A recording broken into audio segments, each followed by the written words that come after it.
नमस्कार दोस्तों, मेरे द्वारा मैथ की सीरीज को जारी किया जा रहा है और मैंने इससे पहले 2 वीडियो आपको अपलोड करी हैं। एक में मैंने जो पढ़ाया है वो इकाई है, उसके नंबर सिस्टम के बारे में, नंबर सिस्टम की क्लास स्टार्ट करी है।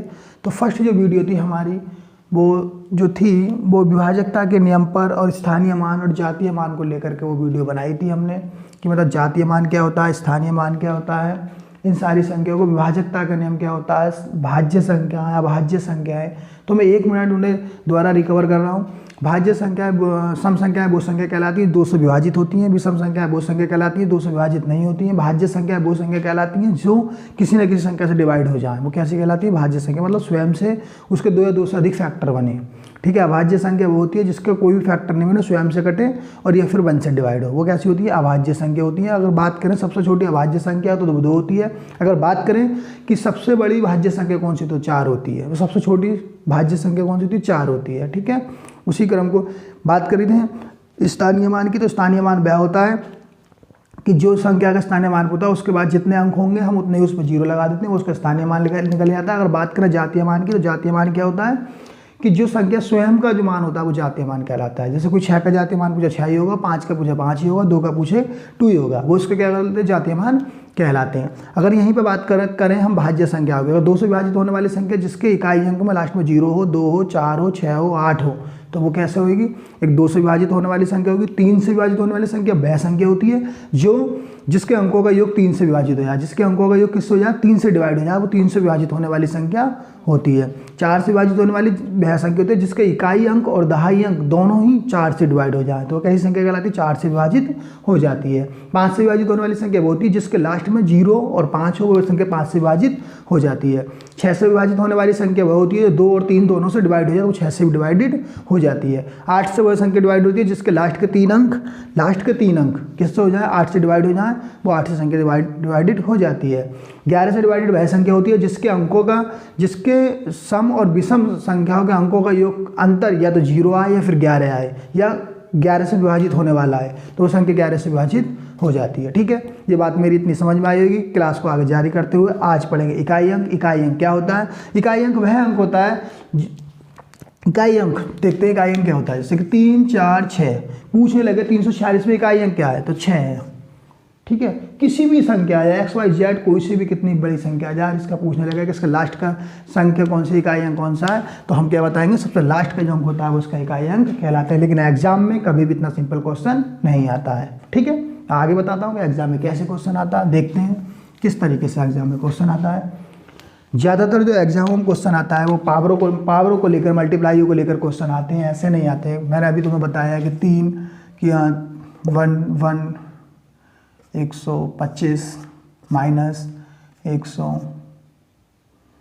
कितना लिख दूँ, अरे यार 2 लिख दे रहा हूँ, 1 की पावर 129। ठीक है। अगर कहने लगे इस संख्या का इकाई अंक ज्ञात की, यहाँ पे मल्टीप्लाई दे दे, यहाँ पे मल्टीप्लाई दे, और भी संख्याएं दे दे, मर्जी है उसकी, जितना उसका दिल कर रहा है इतनी भी संख्या जोड़ सकता है, कोई दिक्कत नहीं है। हमें कोई नहीं, हमें सिर्फ तरीका आना चाहिए।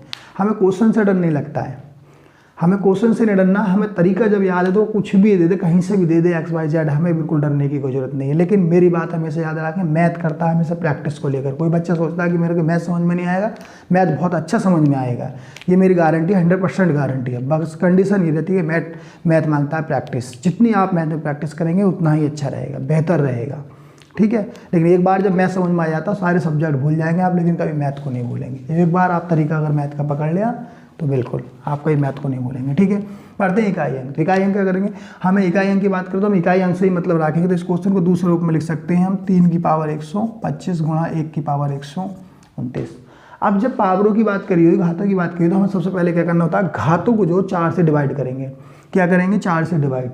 और 4 से डिवाइड करते समय हमें ओनली शेषफल से मतलब रखेंगे, ना कि भागफल से। जैसे कि मैंने 125 को 4 से डिवाइड कर रहा हूँ, तो कितनी बार गया, 4 बार गया, 3 बार गया, सॉरी कुछ भी जाए उससे कोई दिक्कत नहीं। कितना मतलब 0 बचा, कितना 5 उतार लिया, 4 ही का ना 4।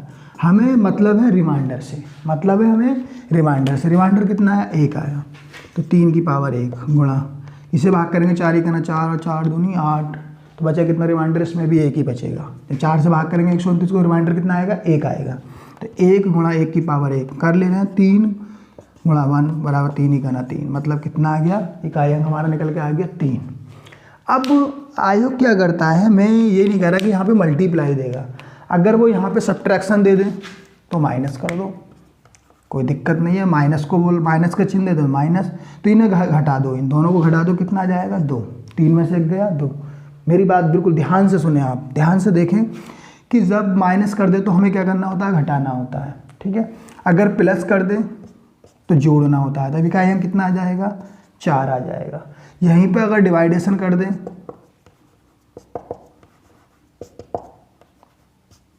कितना आ जाएगा, इकाई अंक 3 आ जाएगा। हर बार में चेंज हो रहा है इकाई अंक।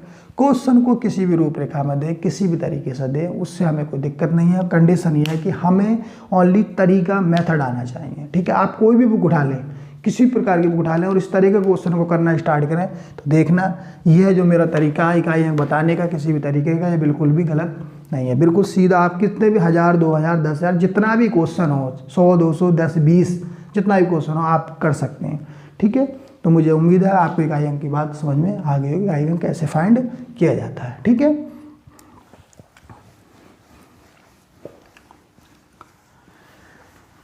नेक्स्ट टॉपिक लेंगे लगातार संख्याओं का योगफल निकालना। ये भी बहुत ज़्यादा क्वेश्चन पूछा जाता है, लगातार संख्याओं का योगफल ज्ञात करने के लिए क्वेश्चन पूछा जाता है। जैसे कि मैं कहने लगूँ कि 1, 2, 3, 4, 5, 20, है ना। लगातार संख्याओं का योगफल ज्ञात कीजिए। ऐसे करते हैं 10 ले रहे हैं, है ना, 10 ले रहे हैं, जिससे कि मैं आपको प्रूफ करके दिखा दूंगा फार्मूला बिल्कुल सही है। तो हमने यहाँ 10 लिया, ठीक है। तो हम क्या करेंगे, पहला पद, एक फार्मूला होता है n n प्लस के 1/2। यदि आपको ये फार्मूला भी याद नहीं रहे तो आप क्या करेंगे, फर्स्ट पद प्लस लास्ट पद और गुणा संख्या जितनी भी हैं, कितना होगा 11 गुणा 10/2, 2 से काट दे 5 बार, 11 पंजे 55, कितना आ गया, 55 आ गया। अब देख ले रहे हैं कि हमारा ये सही है क्या फार्मूला।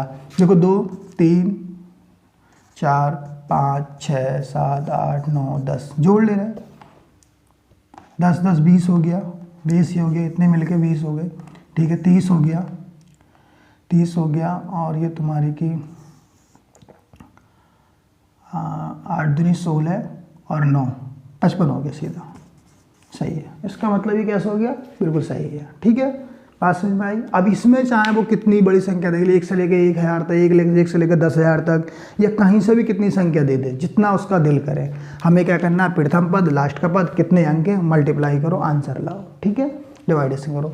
अगर यहीं पे वो कहने लगे वर्गों का योगफल ज्ञात कीजिए, इन्हीं संख्याओं को ऊपर वो लगा दे, क्वेश्चन को थोड़ा चेंज कर दे, घुमा दे, 1 का स्क्वायर प्लस 2 का स्क्वायर प्लस 3 का स्क्वायर और 10 का स्क्वायर, तो हमें क्या करना होगा, एक फार्मूला आता है n प्लस के 1, है ना, n प्लस के 1, n प्लस के 1 होता है, ठीक है, और 2n प्लस के 1/6, ठीक है।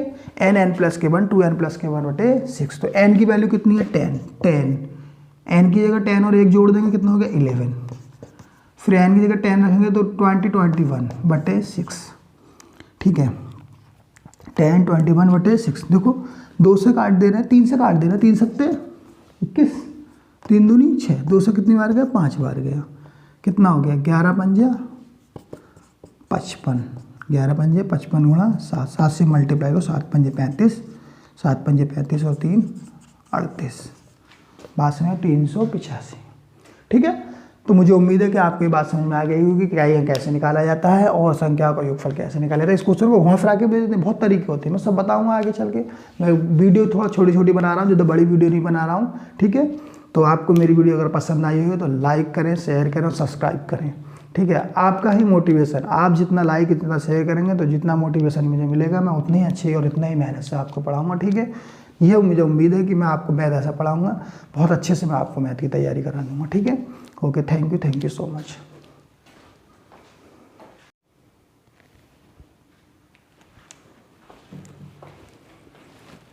नमस्कार दोस्तों, मेरे द्वारा मैथ की सीरीज को जारी किया जा रहा है और मैंने इससे पहले 2 वीडियो आपको अपलोड करी हैं। एक में मैंने जो पढ़ाया है वो इकाई है, उसके नंबर सिस्टम के बारे में, नंबर सिस्टम की क्लास स्टार्ट करी है। तो फर्स्ट जो वीडियो थी हमारी वो जो थी वो विभाजकता के नियम पर और स्थानीय मान और जातीय मान को लेकर के वो वीडियो बनाई थी हमने, कि मतलब जातीय मान क्या होता है, स्थानीय मान क्या होता है, इन सारी संख्याओं को विभाजकता का नियम क्या होता है, भाज्य संख्या है, अभाज्य संख्या है। तो मैं 1 मिनट उन्हें द्वारा रिकवर कर रहा हूँ। भाज्य संख्या सम संख्याएं वो संख्या कहलाती हैं 2 से विभाजित होती हैं, विषम संख्या वो संख्या कहलाती है 2 से विभाजित नहीं होती हैं। भाज्य संख्या वो संख्या कहलाती हैं जो किसी न किसी संख्या से डिवाइड हो जाए, वो कैसी कहलाती है, भाज्य संख्या, मतलब स्वयं से उसके 2 या 2 से अधिक फैक्टर बने। ठीक है। अभाज्य संख्या वो होती है जिसका कोई भी फैक्टर नहीं बने, स्वयं से कटे और या फिर 1 से डिवाइड हो, वो कैसी होती है, अभाज्य संख्या होती है। अगर बात करें सबसे छोटी अभाज्य संख्या तो 2 होती है। अगर बात करें कि सबसे बड़ी भाज्य संख्या कौन सी, तो 4 होती है। तो सबसे छोटी भाज्य संख्या कौन सी होती है, 4 होती है। ठीक है।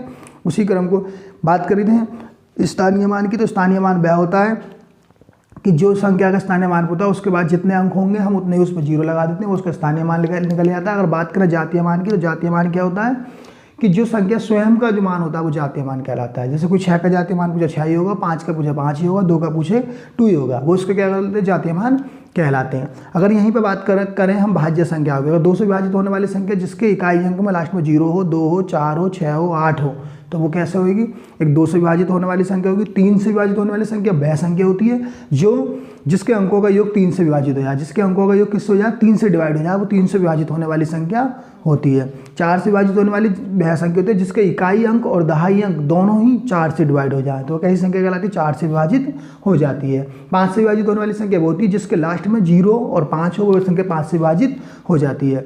6 से विभाजित होने वाली संख्या वह होती है 2 और 3 दोनों से डिवाइड हो जाए, वो 6 से डिवाइडेड हो जाती है। 8 से वह संख्या डिवाइड होती है जिसके लास्ट के 3 अंक किससे हो जाए, 8 से डिवाइड हो जाए, वो 8 से संख्या डिवाइडेड हो जाती है। 11 से डिवाइडेड वह संख्या होती है जिसके अंकों का, जिसके सम और विषम संख्याओं के अंकों का योग अंतर या तो 0 आए या फिर 11 आए या 11 से विभाजित होने वाला है, तो वो संख्या 11 से विभाजित हो जाती है। ठीक है। ये बात मेरी इतनी समझ में आएगी। क्लास को आगे जारी करते हुए आज पढ़ेंगे इकाई अंक। इकाई अंक क्या होता है, इकाई अंक वह अंक होता है, इकाई अंक देखते हैं इकाई अंक क्या होता है। जैसे कि 3, 4, 6 पूछने लगे 346 में इकाई अंक क्या है, तो 6 है।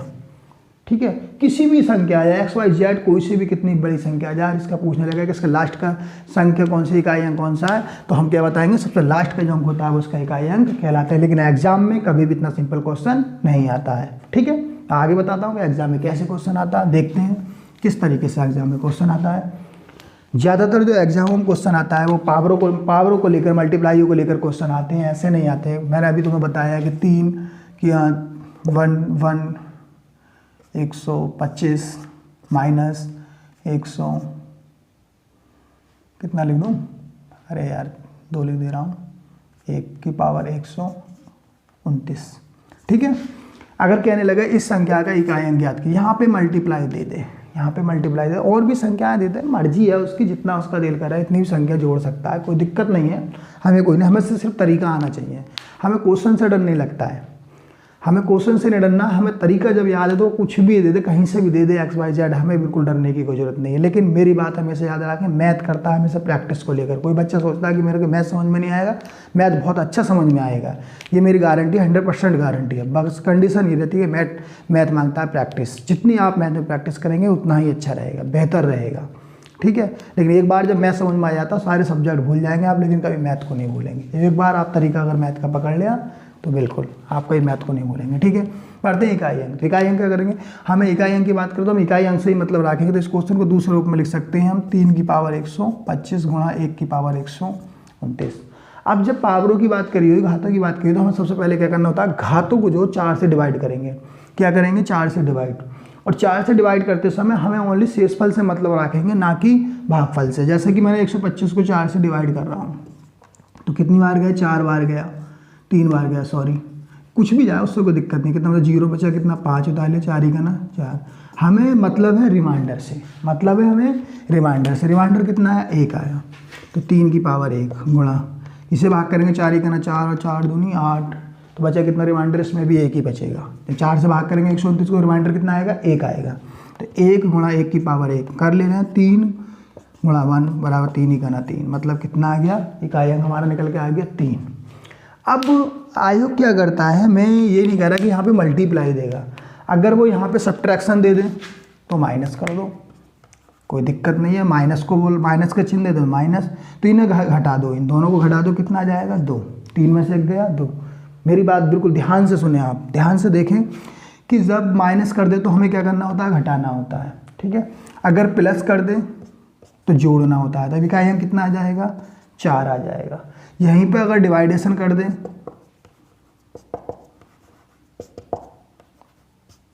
कितना आ जाएगा इकाई अंक, 3 आ जाएगा। हर बार में चेंज हो रहा है इकाई अंक।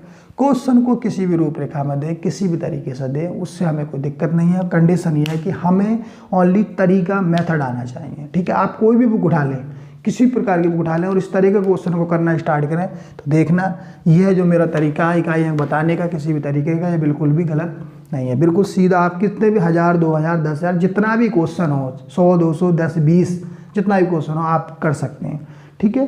तो मुझे उम्मीद है आपको इकाई अंक की बात समझ में आ गई होगी, इकाई अंक कैसे फाइंड किया जाता है, ठीक है।